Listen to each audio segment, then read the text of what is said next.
Quite a few showers piling in, and some of them could be a little bit on the heavy side. Most notable perhaps in the south will be the fresher feel to things. Temperatures will be a good few degrees lower than they were last night, perhaps a bit more comfortable for sleeping.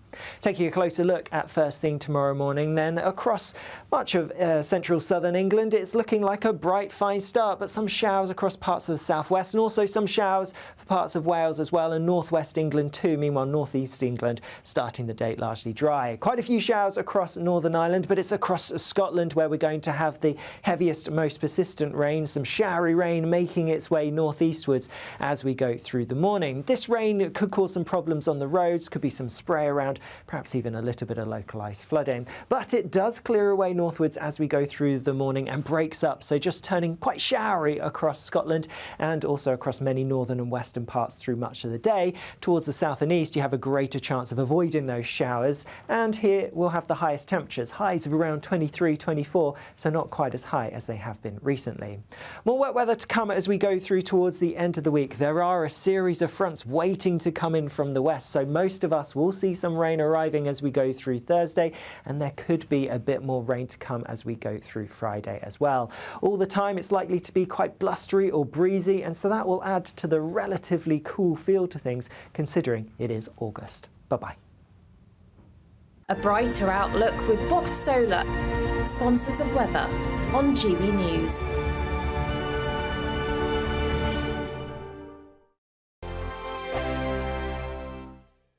Don't miss out on your chance to win a whopping £30,000 in tax-free cash to spend however you like. It's extra cash that could really make a difference to your coming year. You could find yourself on that holiday you've always wanted to take, buy that treat that always seemed out of reach, or just send some of those day-to-day financial stresses packing. £30,000 could be yours. For another chance to win £30,000 in tax-free cash, text CASH to 63232. Text costs £2 plus one standard network rate message. You can enter online at gbnews.com/win. Entries cost £2. Or post your name and number to GB07, PO Box 8690, Derby DE1 9TT. UK only. Entrance must be 18 or over. Lines close at 5 p.m. on the 30th of August. Please check the closing time if listening or watching on demand. Good luck. Good afternoon, Britain. Your lunchtime update on the stories that matter across the UK.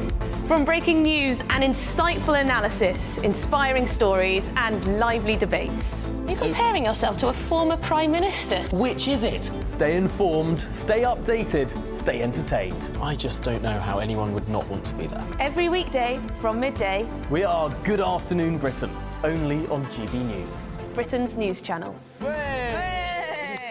If you want your news to be straight talking, this is a nightmare for the Conservatives again. down to earth, It's not just Nottingham where this is happening, is it? and most importantly, honest, Hard-working, middle-class taxpayers, they'll get their book thrown at them. then catch me, Martin Daubney, Monday to Friday, 3 till 6 p.m. on GB News, Britain's news channel. I'm Arlene Foster on GB News, Britain's news channel.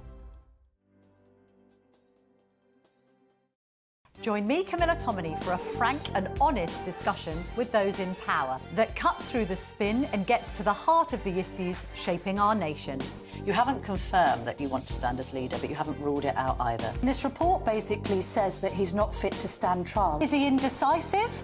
Incompetent? I deliver the dose of reality Westminster needs. That's the Camilla Tominey Show at 9:30 every Sunday on GB News. The People's Channel, Britain's news channel. I'm Patrick Christie's. Every weeknight from 9, I bring you 2 hours of unmissable, explosive debate and headline-grabbing interviews. What impact has that had? We got death threats and the bomb threat and so on. As time passes, She could have saved Storm. You made my argument for me. My guests and I tackle the issues that really matter with a sharp take on every story. Went everywhere. something practical could be done. Or I can become something different. Patrick Christie's tonight from 9 p.m. only on GB News, Britain's news channel.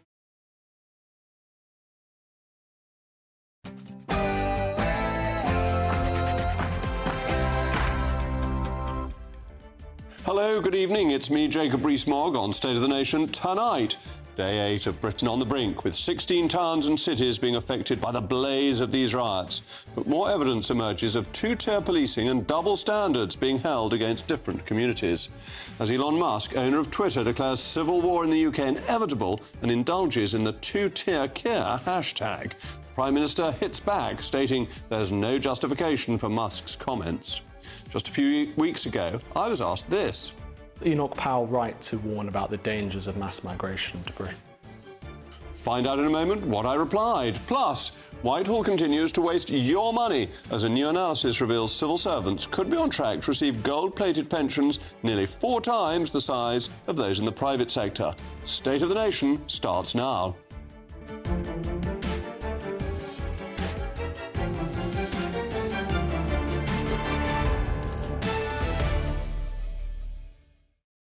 I'll also be joined by my most particularly pugnacious panel, former editor of The Sun, Kelvin Mackenzie, and the PR consultant and former Labour aide, Stella Santacchidu. As ever, it's a crucial part of the programme. Let me know your views, mailmog@gbnews.com. But now it's your favourite time of the day, the News Bulletin with Sophia Wensler.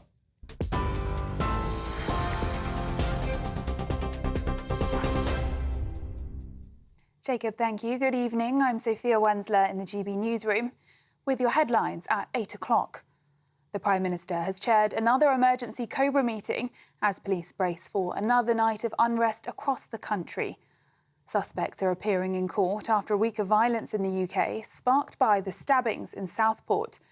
Among them, a child aged just 15 who arrived before magistrates in Liverpool with his mum after being identified from a video on TikTok. Meanwhile, a man has become the first suspect to be convicted of stirring up racial hatred during the riots after posting messages on Facebook. 100 people have been charged and more than 400 arrested so far. And police have appealed for video footage of criminality, including an attack on a car during a counter-protest staged in Birmingham. Meanwhile, Sir Keir Starmer has welcomed the news that children injured in the Southport attack last week have now been discharged from hospital. The Prime Minister also thanked staff at the Alderhay Hospital in Liverpool. 3 children, 7-year-old Elsie Stancoombe, 9-year-old Alice Aguiar and 6-year-old BB King, died as a result of the attack at the Hart Space Community Centre. In Wales, Eluned Morgan has been selected as First Minister, the first woman to take on the role. She was confirmed in a vote of Senedd members earlier today after the Welsh Parliament was recalled from summer recess. The leader of Welsh Labour marked the occasion in her speech, declaring the grey suits are out, as she hopes to add a vibrant splash of colour to the role. In the US, Kamala Harris has picked Minnesota Governor Tim Walz as her running mate for November's presidential election. The Democratic Party candidate confirmed the news in a post on X. Mr. Walz, who is a former teacher and member of the US Army National Guard, responded to the news, saying it was an honour of a lifetime to join the campaign. Harris will hope the Democrat, who served more than a decade in Congress, can help shore up her campaign in the critical upper Midwest region. The decision will be a pivotal moment as Harris prepares to challenge Donald Trump in the upcoming election, following President Biden's exit from the race. And Great Britain's equestrian team have finished the Paris Games with 5 medals, including 2 golds. And Josh Kerr has won a silver medal in the men's 1,500 metres at the Olympics. Meanwhile, 16-year-old Sky Brown defied a shoulder injury to claim a bronze medal at the women's skateboard park. And Great Britain's Jack Carlin, Ed Lowe and Hamish Turnbull have won a silver medal in the men's team sprint at the Paris Olympics, bringing Team GB's total medal haul to 12 gold so far and putting them 5th in the table. Those are the latest GB News headlines for now. I'm Sophia Wensler, more in an hour. For the very latest GB News direct to your smartphone, sign up to News Alerts by scanning the QR code or go to gbnews.com/alerts.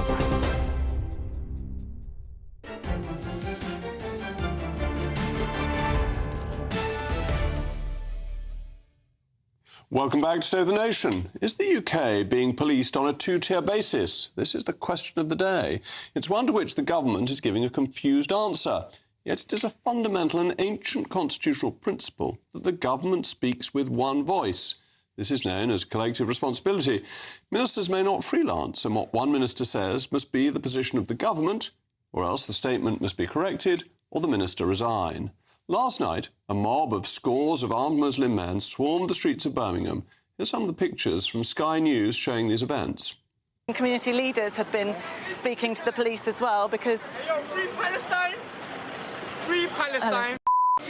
But I think, apologies for the language you're hearing, but a sense of the anger I think you can hear there. Yeah, Katie, I think Becky... Remember for a moment that the government speaks with one voice. Jess Phillip, a minister in the Home Office, which is the department responsible for policing, and, has to be said, a thoroughly good egg, had this to say. These people came to this location because it has been spread that racists were coming to attack them. This misinformation was spread entirely to create this content. So is this the government's position on these armed bandits roaming the streets? Do they have no moral responsibility? Do they have no free will? Is Richard Tice somehow responsible for forcing them to run around the streets with weapons? This two-tier double-standard mentality goes right back to Sir Keir's response to the Black Lives Matter riots. Less than 48 hours after a riot culminated in the pulling down of the statue of Edward Colston, which was then dumped into Bristol Harbour, the then leader of the opposition took the knee with Angela Rayner. This was an acceptance that rioting and violence can be justified and that weak, namby-pamby policing is all right. It's also an endorsement of the extreme ideology of critical race theory that was the driving force behind the BLM movement. The Prime Minister needs to confess that he was wrong to take the knee and to endorse the BLM riot. And His Majesty's government's position is that last night's activities by an armed mob in Birmingham were wrong and inexcusable. Otherwise, he is endorsing, he is the proponent of two-tier policing. And the only way to restore order in this country is to ensure that the law is applied equally to all. There's no excuse for rioting in a democratic country that has just had an election. Labour, however much I may not like this, has a mandate to govern, but it cannot pick favourites, must not sympathise with the left-wing rioters of BLM or last night in Birmingham. If it does, it will lose the trust of other communities and risk unleashing a form of sectarian disorder that a civilised country cannot allow. As ever, let me know your views, mailmog@gbnews.com. But I'm very pleased to be joined this evening by the political commentator, Andy Williams. And thanks so much for coming in. Evening. The taking of the knee was a grave mistake, wasn't it, after the riots had taken place in Bristol? Well, if you don't mind me saying, Jacob, I think you've made a few logical leaps to get from where we've been over the last week and the taking of the knee and the Black Lives Matter disturbances of a few years ago. I think we're looking at different things. I think we're looking at disorder that stems from different issues. And I don't think that I think the government has been very clear that it's treating all disorder in an equal way. Okay, and you mentioned, and you did mention Jess Phillips, and she's been very clear in her tweets and in her pronouncements that any act of violence will not be tolerated. You say different causes for the violence, but that is the prelude to justifying some and not others. That's the problem with taking the knee over BLM, whereas the leader of the opposition, had he been statesmanlike, would have said that if there is a statue you don't approve of, you should campaign through democratic means to have it taken down. Not, I'm taking the knee, I'm supporting these people who have just committed a violent act. Well, I actually think, as always, there's more that we have in common than that which divides us in these instances. You know, we'd all agree that there are legitimate reasons for people to protest, whether it's as a result of Black Lives Matter or whether it's because people feel strongly about the horrific incident that happened in Southport and everything that stemmed from that. But what we should all agree on is that acts of significant violence must not be tolerated. And what I've seen over the last few days is people seeking to justify some of those acts of violence by saying that people have legitimate concerns. That's what I find dangerous. Yeah, well, I think that's nonsense. There is no legitimate concern that allows you to riot in a democracy. If you're in a totalitarian regime, there may be, but not in a democracy.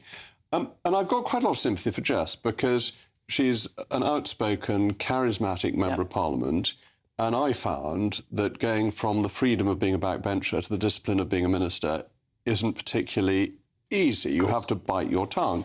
But what she said is these people came to this location because it's been spread that racists were coming to attack them. This misinformation was spread entirely to create this content.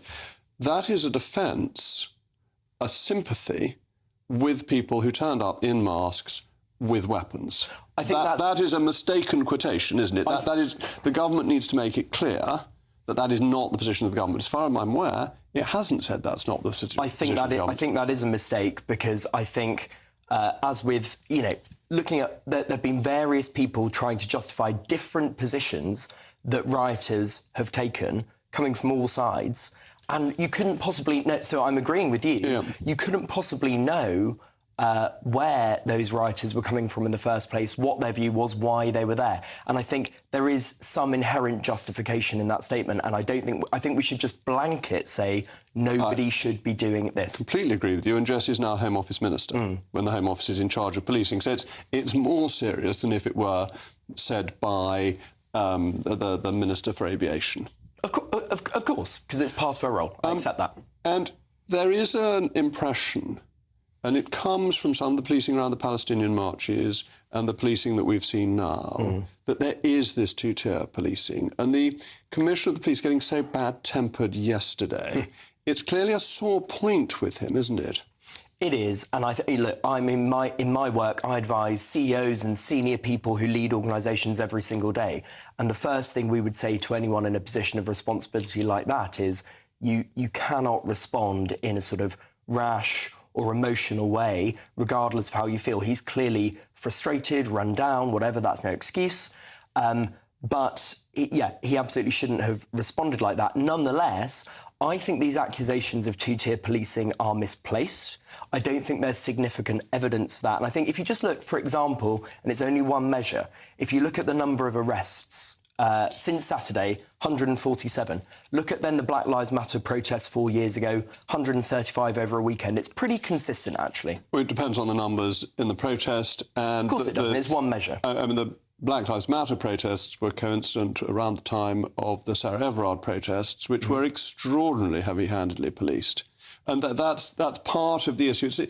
You see, I'm not just trying to take a cheap shot at the government, though I do think that Keir Starmer, as leader of the opposition, set the wrong tone. I think this has been a problem that has been building up and has made people feel that the police take some instances of violence more seriously. And here I think we agree that they should treat them all the same. Absolutely. Where we disagree is that you think there's no evidence for two-tier policing, and I think that it is a matter we should be concerned about and that we need proper reassurance from the government and indeed from the police. It's why I think Sir Mark Rayleigh really ought to stand in front of journalists and answer questions, because it's a legitimate question. Well, I'm always in favour of transparency, and I actually, again, I work in strategic communications. From a communications perspective, I would be in favour of him standing up and saying, come at me, ask me questions, and I think he would be able to change some perceptions if he did that. Now, perception, I think, is the issue here.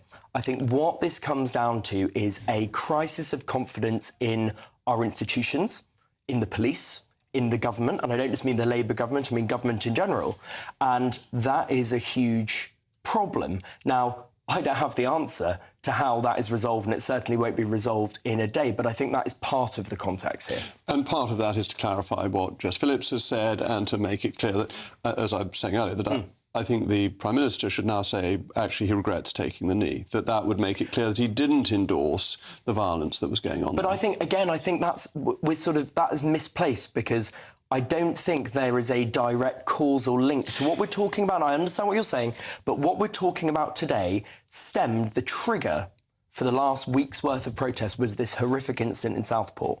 And we're sort of making leaps and bounds, and now we're talking about BLM, and I don't think it is about BLM or taking the knee. The one thing we can finish on and agree on is that it is bizarre and wicked as a response to the brutal murder of children to start hitting policemen. Just completely not understandable to any law-abiding citizen. Absolutely, and I mean, whether it's throwing bricks at policemen or burning down shops or anything like that, this sort of disorder is just awful to see, and it has to stop. Thank you very much, Andy. Well, in a moment, we'll be taking a look at the feud that is unfolding between the Prime Minister and the owner of Twitter, Elon Musk. Is, as Mr. Musk says, civil war in the UK inevitable?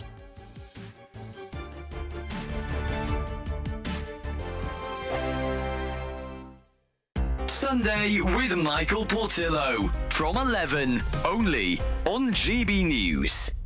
Welcome back to Sunday with Michael Portillo.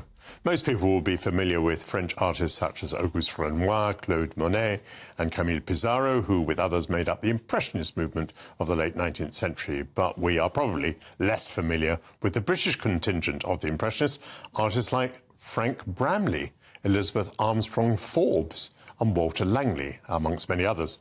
David Messam is on a mission to change that. I'm joined by David Messam and by Patrick Duffy, an esteemed archivist.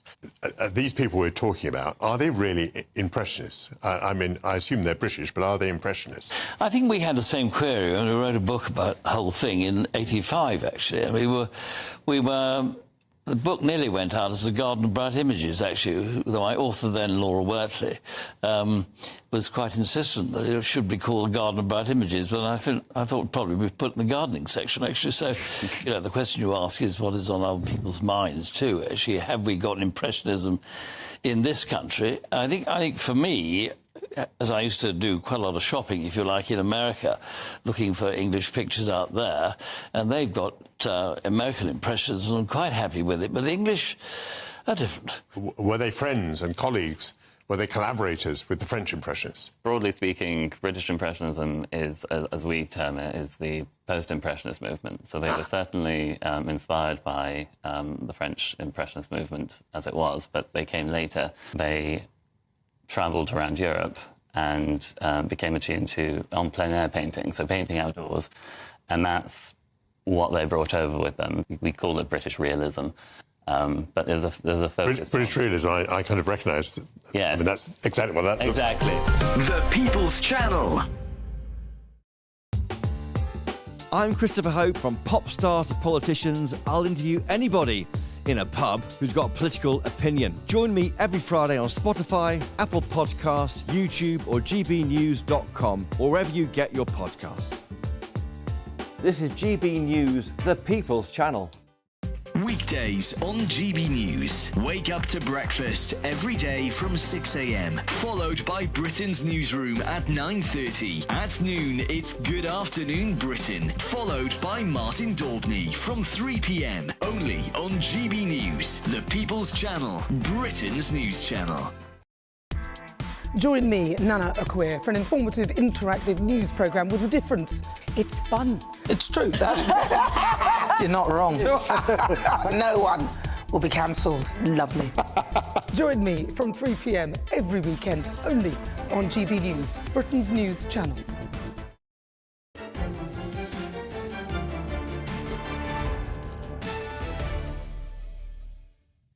Well, we were discussing two-tier care, and the male mogs have really been zooming in. Gillian, there's my favourite male mog, thank you. Jacob, that was a brilliantly accurate monologue. I hope someone from the government was listening. We will all support you, so thank you. More male mogs like that, please. Andrew, without being dramatic, the United Kingdom as a whole is slowly creeping its way to civil war. If politicians can't see this, I'm afraid they are blind. And Elizabeth, Suella coined the phrase two-tier policing and made it popular. She was sacked for it, presumably at the behest of Rayleigh. I'm not sure about the last bit, but certainly she went shortly afterwards. So the Prime Minister has responded to the billionaire Elon Musk's comments on the rioting in the UK. The owner of Twitter, as most people still call it, posted that a civil war in the UK is inevitable and questioned repeatedly why the government isn't protecting all communities. Starmer addressed these comments, stating there was no justification for these remarks. So why does a Prime Minister with a country to run engage with an American controversialist? Well, I'm joined now by my most particularly pugnacious panel, the former editor of The Sun, Kelvin Mackenzie, and the PR consultant and former Labour aide, Stella Santakidu. Stella, representing your Labour friends, what on earth does the Prime Minister of the United Kingdom think that it's dignified to bother responding to tweets? I agree. He should completely ignore Elon Musk. What does Elon Musk know about the UK? I agree with you, and I really did not like the way Rishi Sunak used to indulge Elon Musk, as if his ego is not big enough already. However, there is a very important It is a very important problem, the way that Elon Musk is running Twitter and the kinds of comments he's making, because he does have a lot of influential power. And right now, from the safety of his multi-billionaire villa and security guards and all of that, he's fanning the flames of a literal race war when he is not the one who will have to send his black or brown kid to school tomorrow or the day after or whenever schools are. Well, he's defending freedom of speech because Twitter was becoming somewhere that tried to close down freedom of speech, and Elon Musk is a great advocate for freedom of speech. It has First Amendment protection rights in the US. And it's thoroughly good for society when the rich and powerful can be held to account. Freedom of speech, for sure. But last time I checked, he was sharing a meme suggesting that the British government is putting people in prison for comments they are making on Facebook. When in fact what is happening is the British government is looking at the riots and the misinformation and people literally saying, Andrew Tate going and saying to his millions of followers that the criminal who killed those girls came on a boat from Rwanda. OK, but it is worth remembering that Sir Keir Starmer, as Director of Public Prosecutions, was the great prosecutor of journalists. Indeed. It was one of the... Indeed. You'll remember that, because most of them were from the 25 of my former colleagues had at least 3 to 5 years and their careers destroyed fighting for what turned out to be totally innocent. They were all exonerated. They were all exonerated, and it took the Lord Chief Justice, the Lord Chief Justice to come in to do it. By the way, those journalists were not helped by Rupert Murdoch handing over whole loads of information to the cops. So let's get that right as well. If you're watching, Rupert, good evening. What about those who weren't exonerated, Kelvin? What about those who weren't exonerated? There were journalists in the UK, and in your paper, The Sun in particular, who lied, who used illegal methods to obtain information. Should they not be held accountable? No, not from The Sun. No, from the News of the World. Yeah, I agree with that. From the News of the World, they did do that. The Sun, they were all cleared. Well, the whole lot of them. They were all cleared. They had a terrible, terrible time. It sounds like the UK did at last need a prosecutor who was going to be brave enough to go after this journalist. The point that was being made there was that Starmer actually is no friend of journalists, right? He doesn't like journalists. He doesn't like free speech either. The point about Musk is he's a bit of a genius, way beyond Twitter. You've got things like SpaceX. They've got this fantastic thing which is bringing freedom throughout the world through their satellites, and of course Tesla. He's a brilliant guy. So when he says something, it does matter. But what it doesn't matter is the Prime Minister then joining in and having a row. How can he defeat a Musk? Musk has got 127 Would you trust million. Elon Musk to perform an open heart surgery on you, Kelvin, even though he's so smart, as you say, and so actually, having seen some of the striking doctors, I prefer Musk to do it rather than have some of those left-wing turns. Okay, maybe we should call him then. May I apologise for that word about excrement, which I think is not suitable for this time of day. But I'm not on their side. To come to the Civil War point, there isn't going to be a civil war in this country. There is not. The police haven't lost control. They will regain control. This is an orderly country. Mind you, I am told that I hope they get control. What's happened is beyond shocking. The attacks on them beyond shocking. I'm told that tomorrow there is possibly going to be 30 or 40 attacks at various points of the country. Honestly, that is. Our country is not involved in civil war, but this is a very, very dangerous moment. The most dangerous moment that I in many ways, I think this is much more dangerous than 2011. I was going to ask, do you think it's more serious than the miners' strike? When a hard left union wanted to take down the government, was organised, was funded, and had running battles with the police. Well, they were shocking moments. I do agree with those. The 80s were shocking moments. You were going through Wapping at the time. Yes, I went through Wapping, and everybody threw everything out to get you. And you had to be protected by police officers morning, noon and night, personally, as well as everywhere else. So, but honestly, if there are more battles tomorrow, I will feel very, very concerned. The people involved in this have no respect for anybody. But to come back, Stella, to the Prime Minister responding, isn't this symptomatic of the government mishandling this whole crisis? Because if he just ignored Musk, we wouldn't be talking about it now, and that the Prime Minister has added fuel to a pointless attack from overseas, whereas he should have just risen above it in a dignified way. The reason the Prime Minister is answering to that is because we're trying to get Twitter to be tougher on misinformation. You will remember that when Musk took over, he allowed Tony Robinson to return to Twitter. Tony Robinson, who has fled the country and doesn't want to face charges. What I think, but one more thing that I want to see Keir Starmer is I want to see him being even tougher on the rioters. I want these people to go to jail. I want them to get harder sentences, and that's what the rest of the public wants as well. Harsh punishment for people who make our citizens feel unsafe. Do you know what? That will definitely happen. You're going to see some extraordinary sentences. If, for instance, Just Stop Oil people get 5 years, you can expect 15 and 20 years for some of this. The arson and that kind of stuff, they are in big trouble. People who commit arson certainly deserve heavy sentences. Well, thank you much to my panel. Coming up, not only will you be hearing from Patrick Christys about his exclusive interview with Priti Patel, but you'll also be hearing what I had to say to this question. Enoch Powell right to warn about the dangers of mass migration to Britain?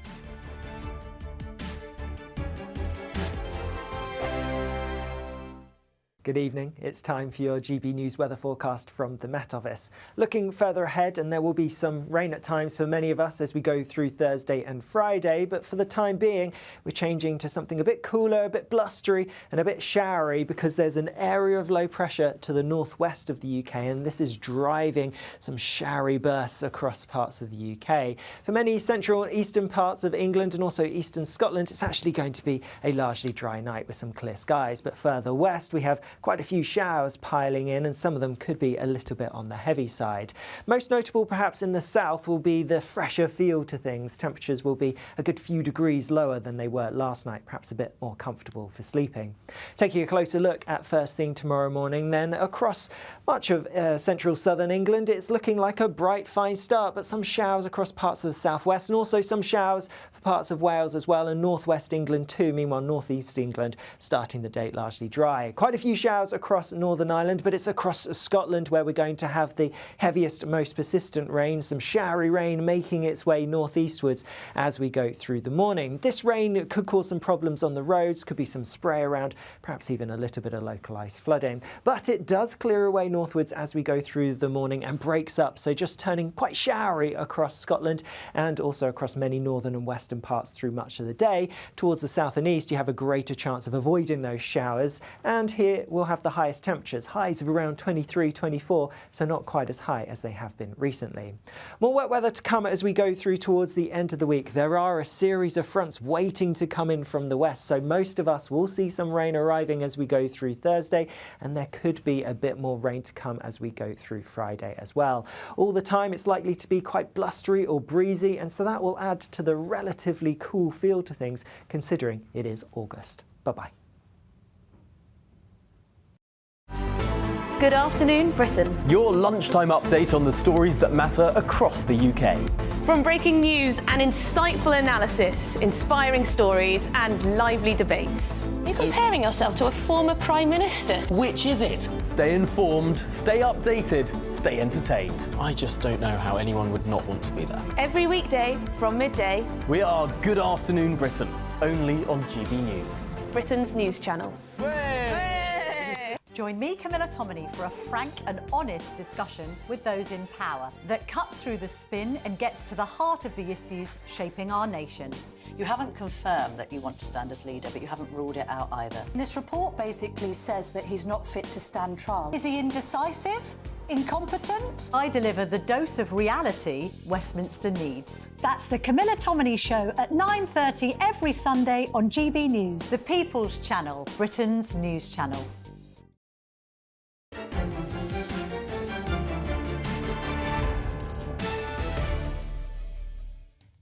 Well, welcome back. We were talking about Elon Musk, and we've had a mail mog from Graham who says, I'll see civil war as inevitable since politicians refuse to implement Brexit. When a government ignores or fails its people, they rise up. Well, let's hope we don't get civil war and we don't need the king to go to Nottingham to raise his standard as his forebear Charles I did. A couple of weeks ago, I was asked about Enoch Powell's famous Rivers of Blood speech by GB News' US correspondent, Stephen Edgington.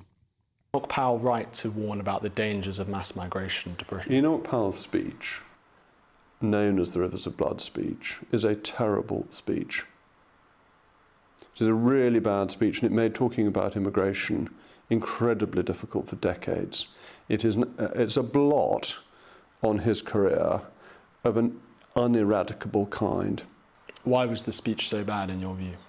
Because its tone was excessively angry. It said things that were of debatable accuracy. Well, although a highly educated, intelligent man, Powell's famous speech was, in the words of my late father, evil, and therefore tarnished his career and reputation for good.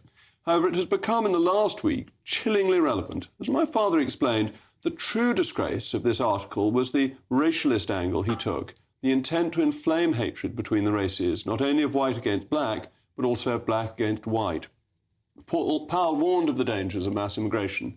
So are the events of the past week a manifestation of this? Well, my pugnacious panel is still with me, former editor of Sun, Kelvin Mackenzie, and the PR consultant and former Labour aide, Stella Santakidu. Kelvin, Enoch Powell was a formidably intelligent man. He understood monetarism before anybody else did. He saw some of the failures of the state. He made a huge contribution to British politics. But his Rivers of Blood speech, in which he never actually said rivers of blood, he said, like the ancient Roman, I see wars, terrible wars, and the Tiber flaming with much blood. That speech made talking about immigration impossible, and in a strange way helped create the problem that he was trying to stop. Well, it certainly meant that nobody could talk about race issues, but race issues have got a lot worse since he made his point. He was a strange guy. By the way, when they carried out polls after that speech, the polling showed that between 67 and 82% of the nation actually supported. Now, the thing with Ted Heath was so left, even within the Conservative Party. Today, Ted Heath would not be in the Conservative Party. He'd be in either the Labour Party or he'd be a Lib Dem, probably, or Lib Dim, as I prefer to call them. But the word Powell, Enoch Powell, is used as a complete blocker in any discussion about race. And race is deserving of a discussion, right? Good and bad, right? Some things work, some things haven't worked quite so well.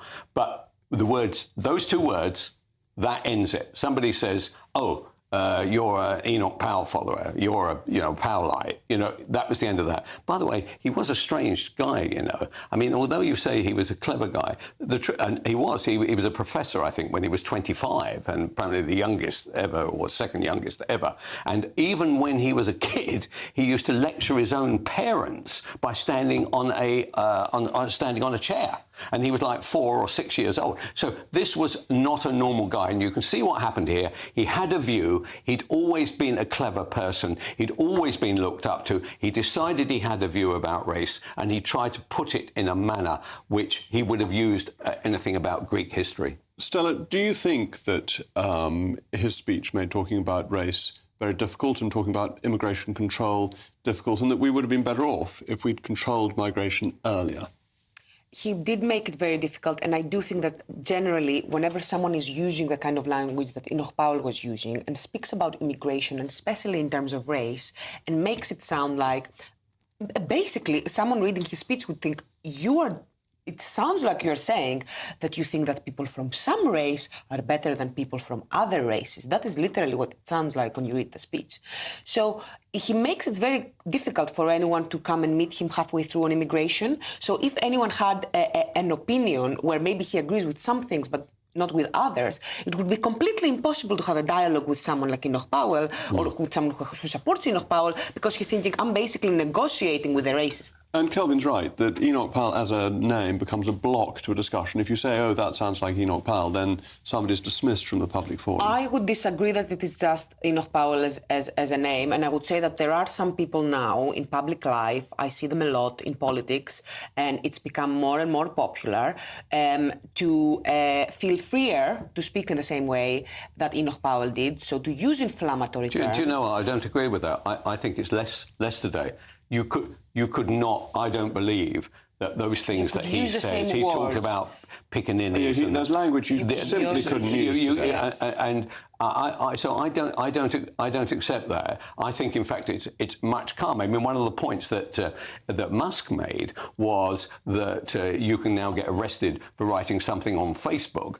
Had Enoch Powell written any of that stuff on Facebook, he would literally, potentially, I suspect, get 18 months or something. Well, in the interview, I wouldn't read out the word you just mentioned. Yeah. I left Stephen as the interviewer to say that because I think that is just a word you cannot use in public life. And even in 1968, it was a pretty offensive word. Yes. No. Even Stephen struggled to say it. Yeah, he didn't want to, yes. Because we have more shame. But the thing is that because we overcorrected with some things with the BLM protests, because we were being too strict on free speech at some points and with cancel culture and all of that, we started losing some of the shame that we used to have about not being sensitive and not being politically correct. And being politically correct, it can be extremely annoying at times, but it is absolutely fundamental to a democratic system. If you want a vast majority of people to vote for you and agree with you and feel safe to express themselves, then I'm afraid you have to be a little bit boring with your political speech sometimes.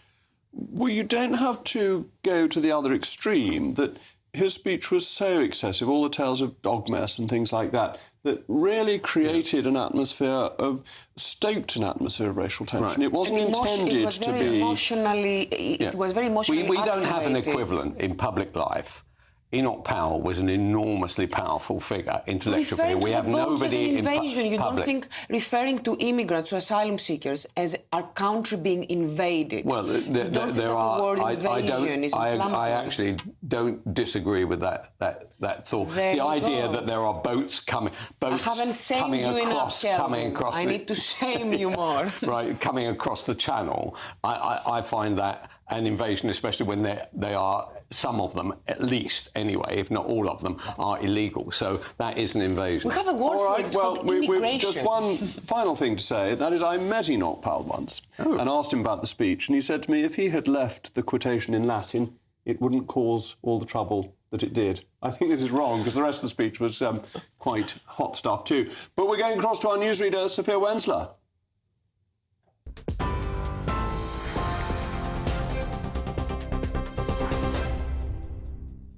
Jacob, thank you. Some breaking news to bring to you now from London, where the Prime Minister has chaired another emergency Cobra meeting to deal with the ongoing violent disorder across the UK. Speaking moments ago, Sir Keir Starmer has promised communities will be safe. The Cobra meeting was to coordinate our response to the disorder, and I made it very clear on a number of occasions that those involved will feel the full force of the law. So we coordinated, we went through some of the numbers. Over 400 people now have been arrested, 100 have been charged, some in relation to online activity, and a number of them are already in court. And I'm now expecting substantive sentencing before the end of this week. That should send a very powerful message to anybody involved, either directly or online, that you are likely to be dealt with within a week, and that nobody should be involving themselves in this disorder. There have been a lot of warnings already about more disruption tomorrow. Are you worried that this could escalate even further tomorrow? We obviously went through the available intelligence, the deployment of officers, because our first duty is to ensure that our communities are safe. And that's why I say, again, anybody involving themselves in this disorder is going to feel the full force of the law. As I say, 400 arrests, 100 charges, people already in court, and a substantive sentencing by the end of this week. So within a week, the criminal justice system really has shown the robust and swift response that I think is very important, sending a message in circumstances like this. That was Prime Minister Sir Keir Starmer speaking. Now, back to Jacob Rees-Mogg.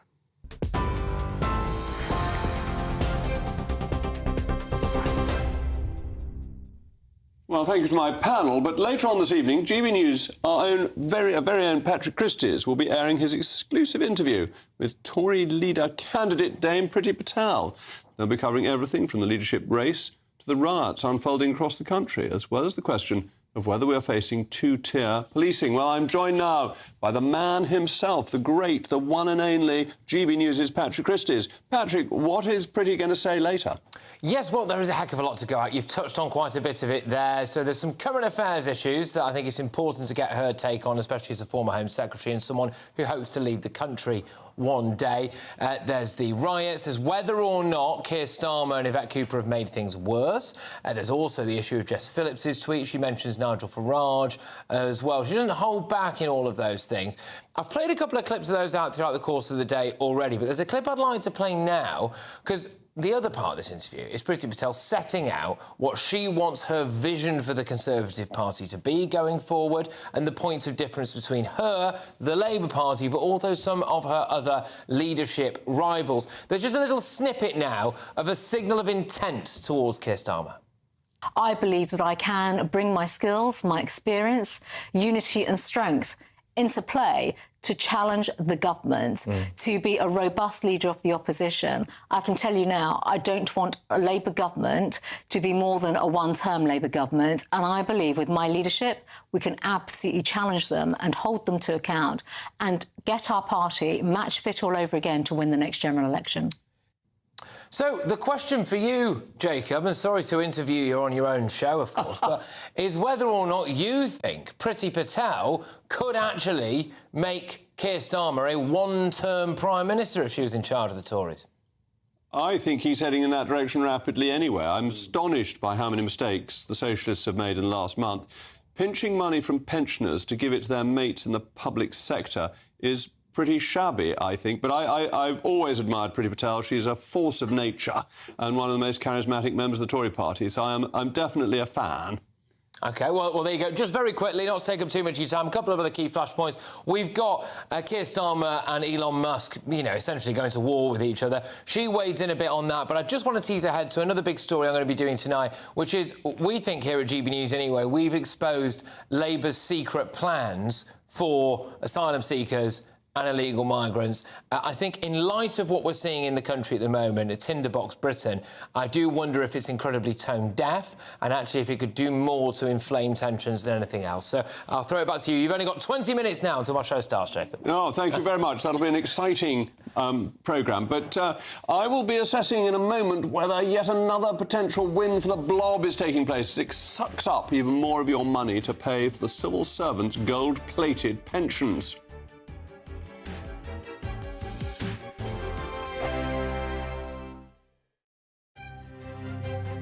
GB News Breakfast, every day from 6 a.m. Did you ever flirt with the idea of going to America? Yeah, I've twice happened to be. Once I was offered in Canada the job of a weatherman. Oh. Yeah, I was offered that. And I just sort of thought of it, what is the point where your mother, your father would never see you on TV? What's the point of doing it if nobody knows you on it, you know? So I thought... Big money, though, even for a weatherman. I did, yeah, it was more than a weather job, but I said no, basically. And then I went and I did this this quiz show for Fox TV. Oh. Yeah, and they said, we want the Irish guy that does the lottery. I think they meant Dermot O'Leary or something. They ended up, they got me and I couldn't believe it. And I went over to do a daytime version of this. And then 3 days into it, they changed everything and they said, this is so good, we're putting this out in the evening. And I remember phoning my wife and saying, we're going to have to move out to California. Oh, wow. They really want me here and I'm going down. You know that street with all the palm trees and whatever? That's the way I was going to work, in this limo and whatever. And I had a bungalow there and a golf cart. It was absolutely incredible. Anyway, I'll cut this very long story short. So I'm working really, really bad. A lot of very ignorant people, it has to be said. And really have one regret in my life that I didn't punch a guy when I was out there. I really would have, if I had my life to live again, I would have really satisfiedly been sacked for punching this git. But basically, anyway, they put the show out. One episode of the show went out and it came fourth in its rating. So it was behind Lost, it was behind The Biggest Loser, there was something else there. Fair enough. Fair enough, and it came fourth, and that was it. It disappeared. 36 shows or so disappeared. Disappeared, never to be shown again. GB News, the People's Channel. Weekdays on GB News. Wake up to breakfast every day from 6 a.m. Followed by Britain's newsroom at 9:30. At noon, it's Good Afternoon Britain. Followed by Martin Daubney from 3 p.m. Only on GB News, the People's Channel, Britain's news channel. Join me, Nana Akweer, for an informative, interactive news programme with a difference. It's fun. It's true. You're not wrong. No one will be cancelled. Lovely. Join me from 3 p.m. every weekend, only on GB News, Britain's news channel.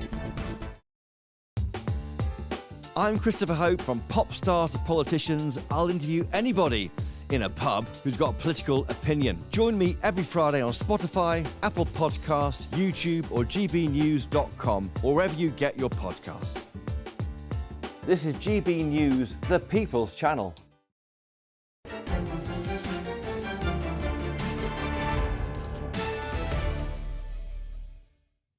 Welcome back. We were talking about Enoch Powell and the mail logs have been coming in. Bob says, good evening, Jacob. Enoch's constituency was largely Asian. And Jeff said, did you know Enoch Powell could speak more than 10 languages?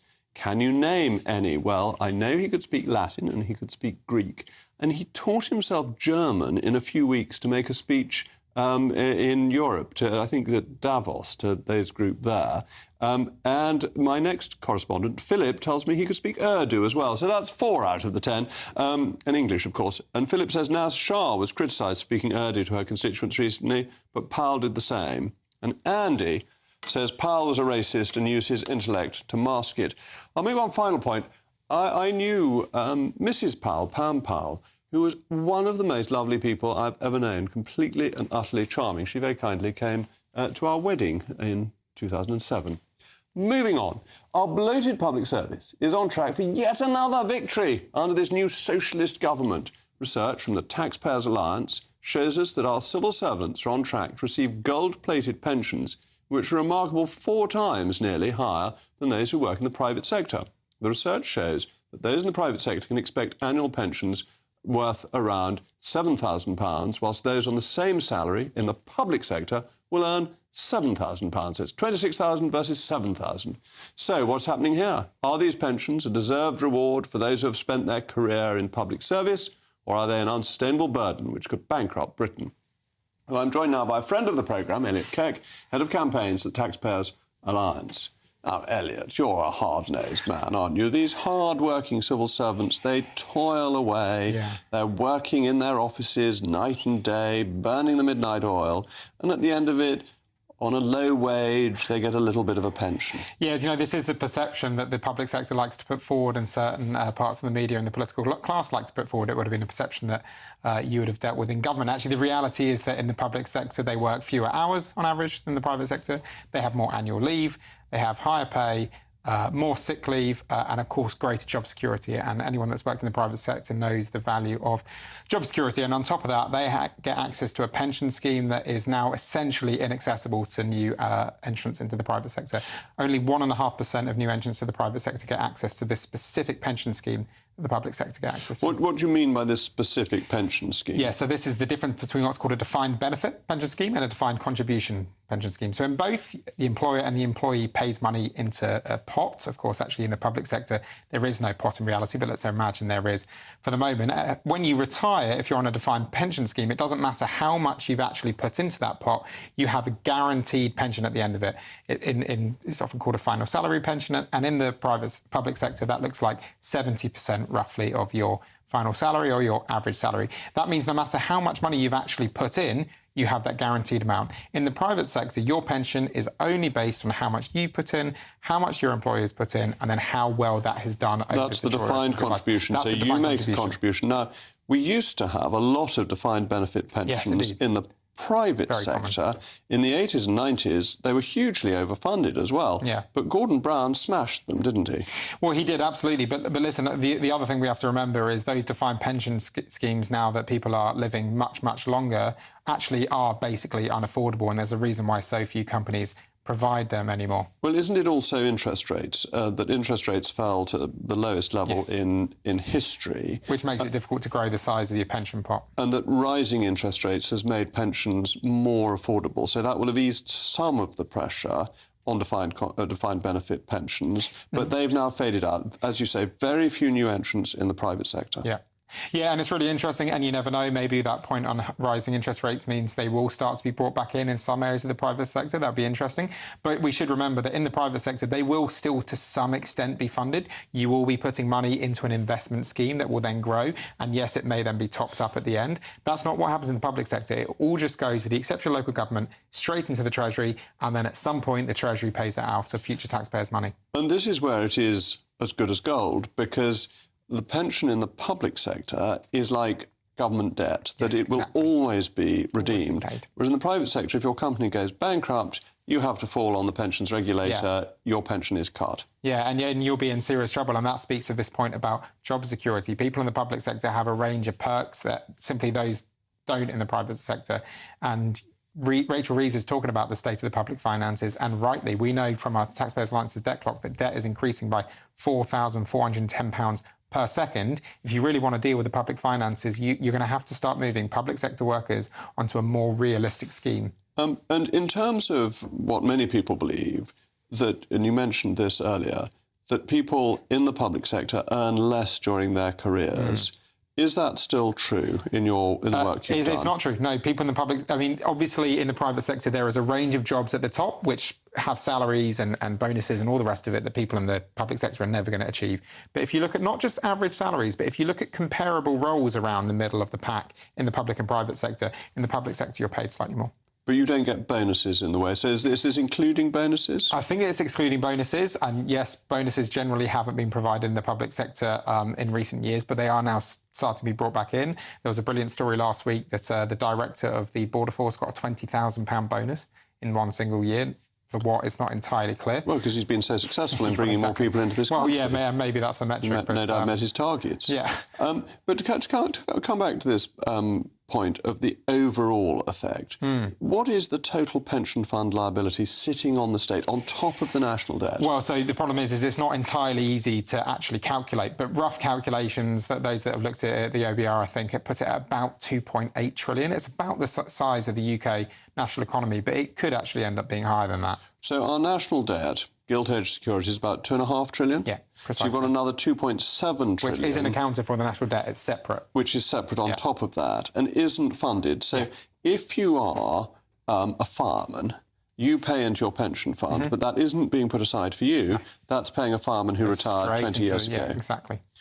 And the public sectors tend also to have low retirement ages. So the cost on the taxpayer is enormous. Yeah, and there will be a point at which this becomes unaffordable and the system breaks. We know, the Adam Smith Institute have estimated that the state pension will become unaffordable at about 2035 based on the amount of money going into it and the amount of money coming out. And it'll be really interesting. At some point, we will reach breaking point.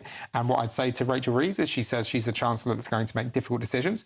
OK, if you're going to increase public sector pay, fine, but that means moving them onto a realistic pension scheme that taxpayers can afford. But it would be very unfair to change the terms and conditions for people who are already working. It has to be for new entrants. Has to be new entrants. And is that possible? Is anyone proposing that?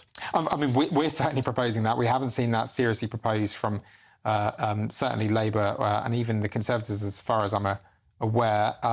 That's something that simply needs to happen. And if the Chancellor Rachel Rees wants to be the Chancellor that makes difficult decisions, this is a difficult decision. But she doesn't, because she's on the side of the public sector. The first thing she's done is boost their pay, which also boosts their pensions, doesn't it? Because they're final salary schemes, so the more their pay rises before they retire, the better off they are. While at the same time she looks at pension rates on private sector workers, she's looking at cutting the pension tax relief for those on the tax band over £50,000. At the same time, she's cutting money from pensioners in the winter fuel allowance. So at the same time as she's really hitting people who do the right thing and save money all their lives, who are trying to save money, she's now handing out massive pay rises to public sector workers. Well, our noble public servants who work so hard to do everything that they do for the country, if only they went into the office. Anyway, thank you very much, Elliot. I'm taking a few days off, but I thought I'd better mention the Clutton Flower Show, which is taking place on Saturday.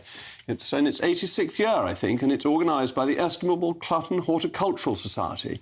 I will be honoured to be performing the formal opening of the show of the display tent at 2 o'clock. But the field is open from midday and there are a whole range of fun things to do with displays and bouncy castles and all sorts. Entry is £4 for adults and it's going to be a wonderful day out in the Somerset sunshine. It is one of the social highlights of the Somerset calendar and I think my grandfather was involved in it being founded, so I'd strongly recommend you go there. We're even thinking of entering Daisy for the dog show, so you might get to meet Daisy, the star of GB News. Anyway, Priti Patel is up next on Patrick Christie's programme. That's coming up after the weather. I'll be back live from Somerset from the 19th of August. From now, I'm Jacob Rees-Mogg. This has been State of the Nation. I'm going to be zooming down the M4 to Somerset as soon as we've finished. God save Somerset. A brighter outlook with Box Solar, sponsors of weather on GB News. Evening, it's time for your GB News weather forecast from the Met Office. Looking further ahead, and there will be some rain at times for many of us as we go through Thursday and Friday, but for the time being, we're changing to something a bit cooler, a bit blustery and a bit showery because there's an area of low pressure to the northwest of the UK, and this is driving some showery bursts across parts of the UK. For many central and eastern parts of England and also eastern Scotland, it's actually going to be a largely dry night with some clear skies, but further west we have quite a few showers piling in and some of them could be a little bit on the heavy side. Most notable perhaps in the south will be the fresher feel to things. Temperatures will be a good few degrees lower than they were last night, perhaps a bit more comfortable for sleeping. Taking a closer look at first thing tomorrow morning, then across much of central southern England it's looking like a bright fine start, but some showers across parts of the southwest and also some showers for parts of Wales as well and northwest England too. Meanwhile, northeast England starting the day largely dry. Quite a few showers across Northern Ireland, but it's across Scotland where we're going to have the heaviest, most persistent rain, some showery rain making its way northeastwards as we go through the morning. This rain could cause some problems on the roads, could be some spray around, perhaps even a little bit of localised flooding, but it does clear away northwards as we go through the morning and breaks up, so just turning quite showery across Scotland and also across many northern and western parts through much of the day. Towards the south and east you have a greater chance of avoiding those showers, and here we'll have the highest temperatures, highs of around 23, 24, so not quite as high as they have been recently. More wet weather to come as we go through towards the end of the week. There are a series of fronts waiting to come in from the west, so most of us will see some rain arriving as we go through Thursday, and there could be a bit more rain to come as we go through Friday as well. All the time it's likely to be quite blustery or breezy, and so that will add to the relatively cool feel to things considering it is August. Bye-bye. Looks like things are heating up. Boxed Boilers, sponsors of weather on GB News.